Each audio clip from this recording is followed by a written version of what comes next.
When your child is tantruming and another adult decides to interrupt you and tell you you're doing it wrong. My name is Jodie Thornton, and I want to talk about this really common scenario so that we can come to a place that feels really values aligned and also is in the best interests of your child and you in this situation.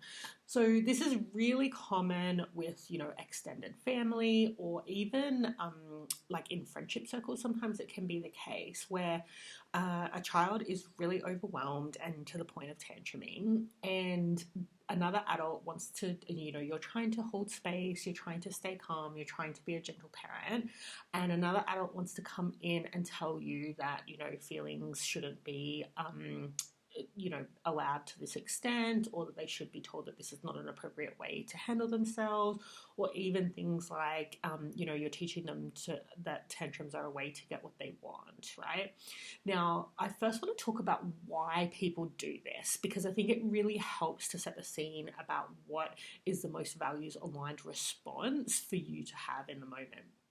So if we think about what it means for a parent who wants to be a gentle parent, the vast majority of us have an experience where in the course of our lives, we have come to understand how hurtful and painful it can be to have our feelings invalidated. And we want to protect our child from that experience, right? And we know how much work it takes to unpack having your feelings invalidated and unpack what does it mean to really reconnect with your feelings and recognize and validate your own feelings. Like, that's a lot of work to do as an adult. We want to protect our children from the experience of having their feelings invalidated, and we want to help them to grow up knowing their feelings rather than having to do that unpacking work as adults. Now, the people who are the kind of people who will interrupt you and tell you that you're doing it wrong, they actually have a very different experience. So what that will have been their experience is that how we cope with life is to not engage in feelings, right? To suppress our feelings, and they will have so many decades of suppressing their feelings that they're actually to the point of emotional repression now. And so now this usually is the case that it happened in their childhood, but it can have been an adult experience that shifted that into their nervous system wiring into a place where the best way to cope with life is just not to engage in feelings. So this means that what they think about feelings is that feelings are irrational, that feelings, engaging in your feelings actually makes you less successful in life because you get so carried away with how you feel. They also will think that the experience of being present with their feelings is incredibly distressing. Right? And so what these people are actually trying to do is two things. Like, it's one or both, usually both, but it's one or both of these two things. One is they're actually trying to protect your child from what they see as the big problems that happen if you get too carried away with your feelings, right? They're trying to protect your child from having the distress of engaging with their feelings, protect your child from having making bad decisions because they're using their feelings instead of rational logic. And they're trying to protect your child from, just the pain that happens in life if you engage too much in feelings. The second thing that they're trying to do is protect themselves, because being around somebody who is in like an intense emotional state is distressing for them. And so most people who are in this position are doing both of those two things. Some of them might be doing one more than the other. They might be more interested, particularly a grandparent might be more interested in protecting the child, or in some cases, grandparents or otherwise, they might be more focused on how distressing it is for them to be around a person, particularly a child, who's overwhelmed with their feelings. So these people, when things are not so overt, they'll be the kind of people who will try to fix your feelings rather than hear you and help you to maintain your own autonomy and agency over your issues. These people are the people who will say that, women are too emotional, like it's all of these things where they're not actually recognizing the function that feelings have in their life. And so for those of us on the gentle parenting space, we are focused on preventing the pain that's associated with your feelings being invalidated, whereas they are trying to protect children and also people in general from the pain of having feelings that you don't know how to handle. Right? And so when we think about it from that perspective, this is a nervous system wiring that they usually have picked up in childhood and have decades of reinforcement, right? And it's the way they see the world. The bias is so strong that they cannot even recognize evidence to the contrary, right? It is just it's a filter through which they see the world.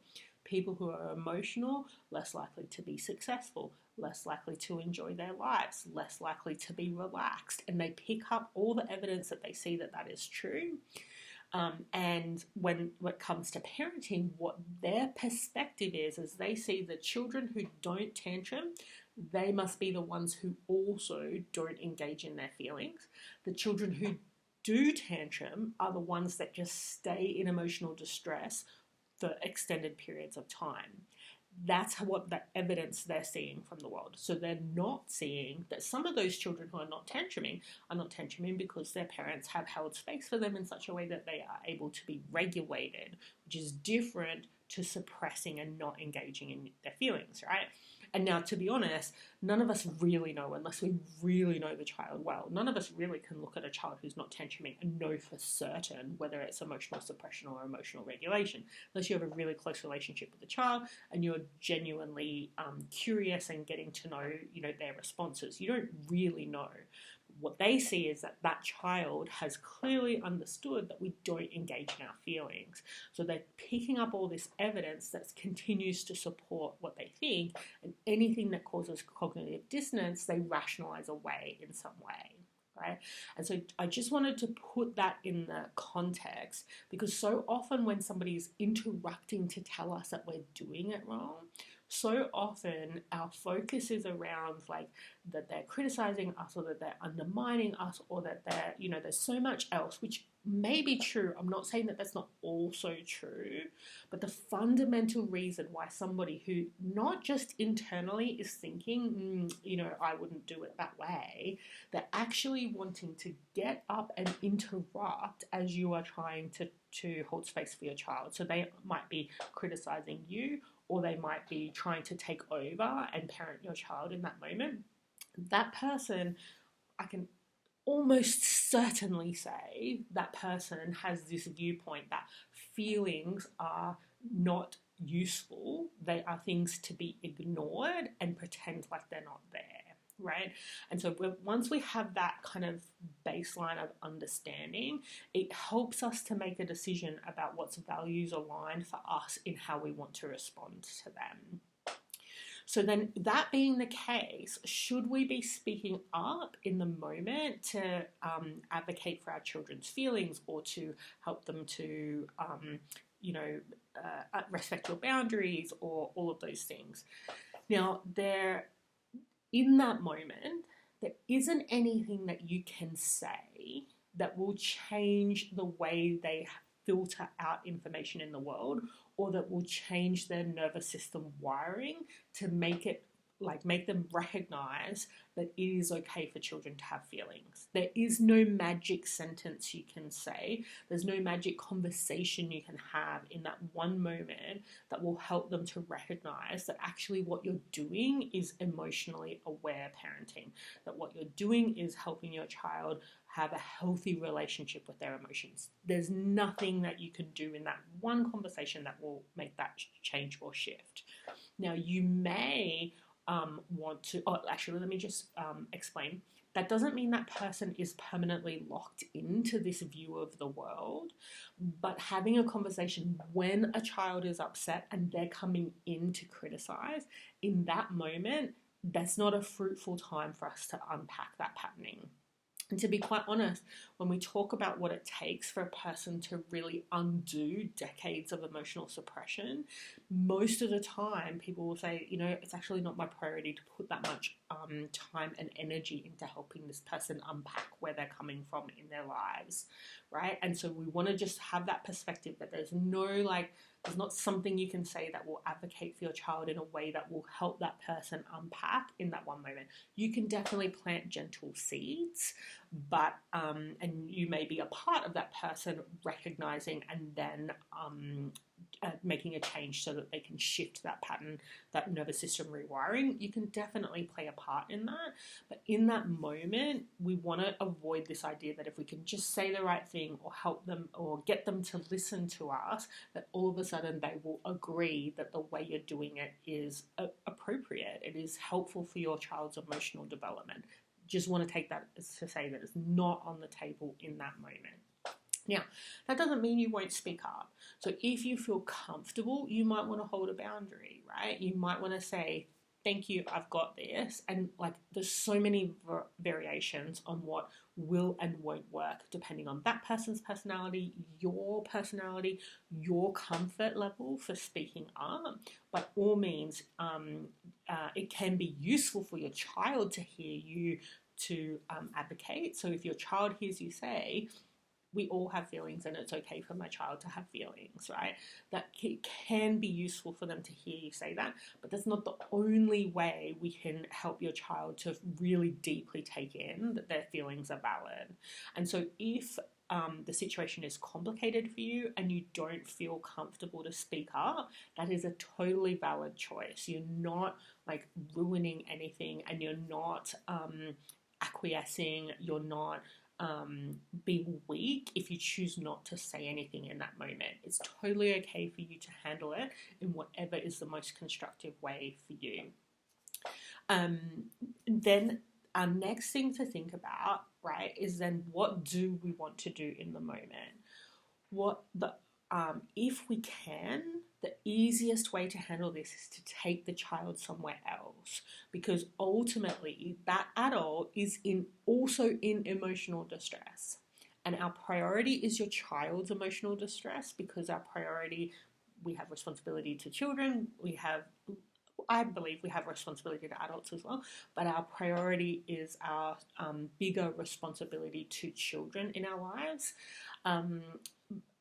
But if we recognize that that adult is also in emotional distress, then the idea that we will be able to hold space effectively for our child in the presence of that adult, it's at least difficult, right? That adult may, over time, learn how to not express their, judgments or criticisms. Is possibly true, but it's so much easier for everyone involved if it's realistic for you to take the child to another space. So that might be, if you're in your own home, it might be to your child's bedroom or to your bedroom. If you're at their house, you still may be able to take your child to a spare bedroom if there's one available and it's appropriate in that context. You might be able to take your child outside or for a walk or to the car. Anywhere where we can get just enough distance that you can focus on doing what your child needs rather than focus on trying to balance the needs of two people who are in emotional distress, right? So that's our first thing, is if you can, we want to do that. If you can't, we want to do the best you can to follow what you know your child needs in that moment, even though the circumstances are difficult. And again, this is not like how you handle tantrums in front of this person isn't the be all and end all of how your child will take on beliefs about their feelings. That you have so many opportunities to help them to process their feelings. You have so many opportunities to support them with regulation and to help them learn how to independently regulate. Even if this is a regular occurrence, this is not the only time that you get. And if you don't handle it perfectly, then your child will not develop their emotional resilience or their belief that their feelings are valid. We just want to take that off the table. You do not need to handle this perfectly for your child to have their emotional development go well in the course of their childhood. So that's what we want to do. If we can, take them somewhere else. If we can't, we just do the best we can in the situation that we have. Now, after the situation is over and you are no longer around that adult, we definitely want to go back and help your child to regulate. We want to go back and help your child to process any feelings they have about the situation. So if everything goes as easily as it could, you might just want to say, oh, sweetie, it was really hard for you when blah, blah, blah happened. You know, how were you feeling at that moment? Just give them a chance to bring anything up.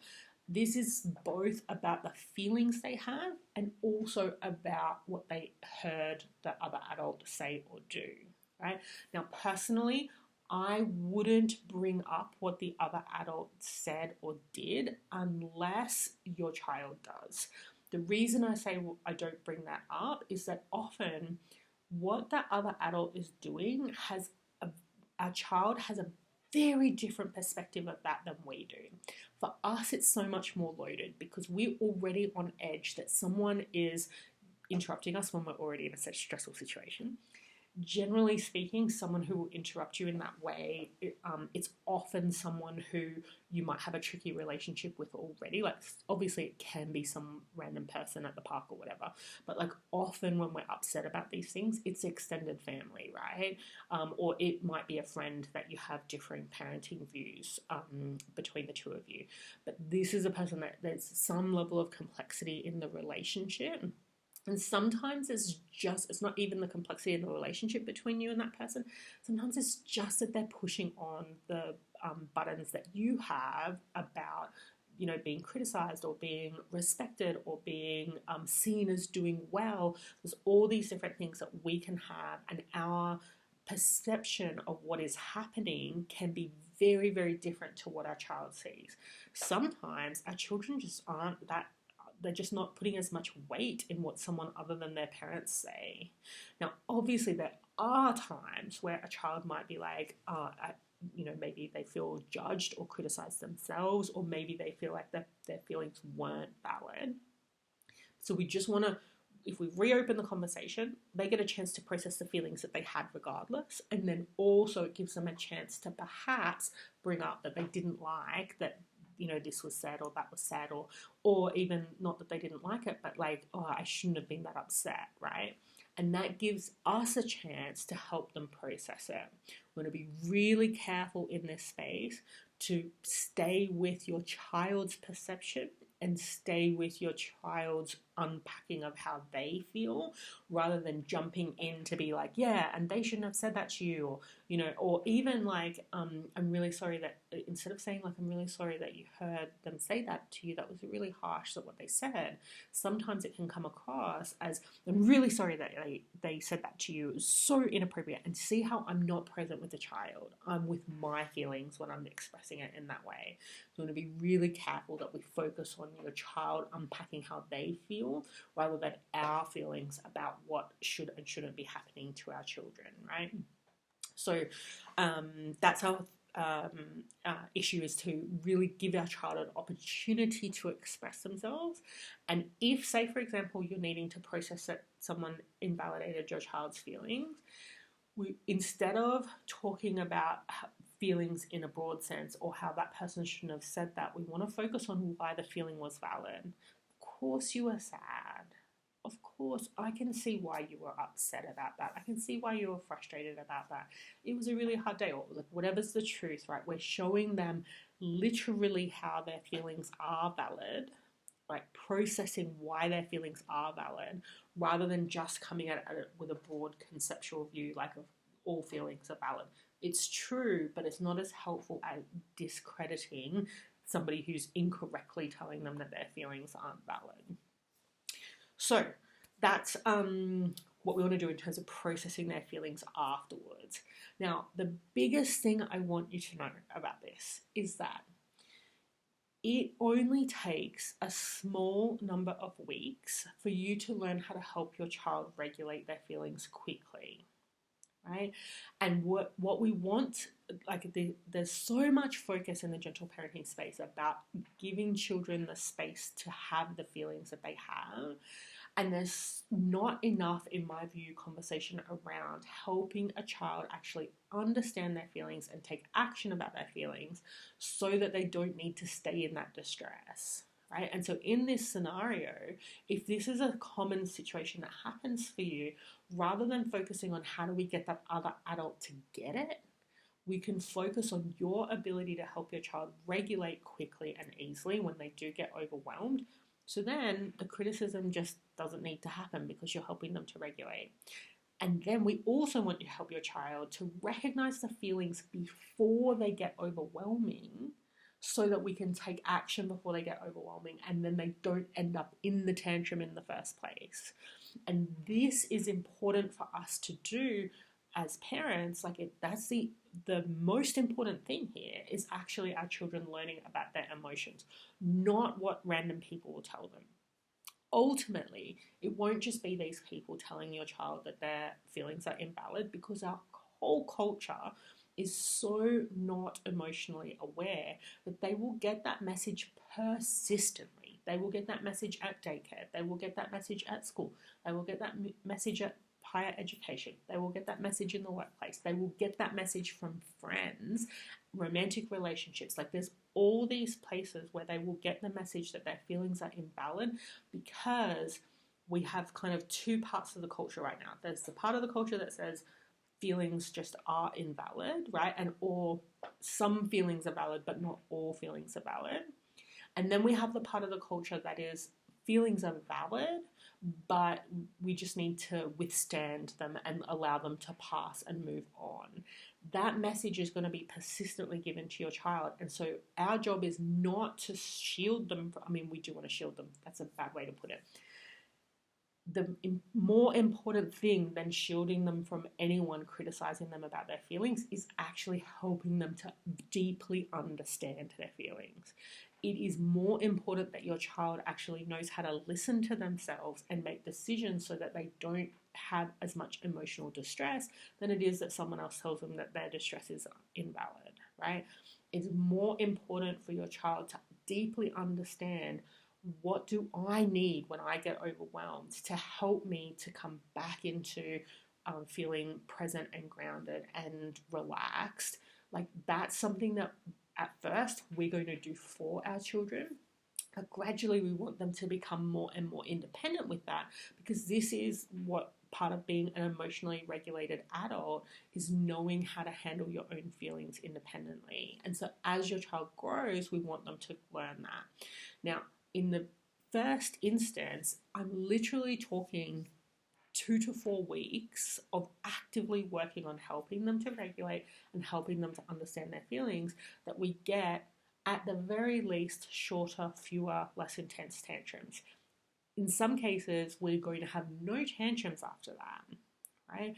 And there's still work to be done around independence with emotional regulation and independence with being able to stay regulated even when they have big feelings.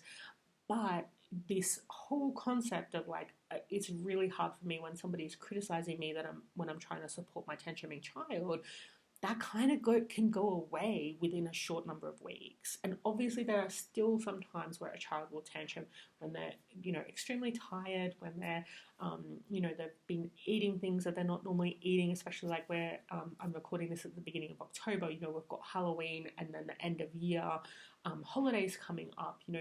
Kids can be out of routine or, eating and drinking differently or overtired, or all of those things. Tantrums will sometimes happen, but the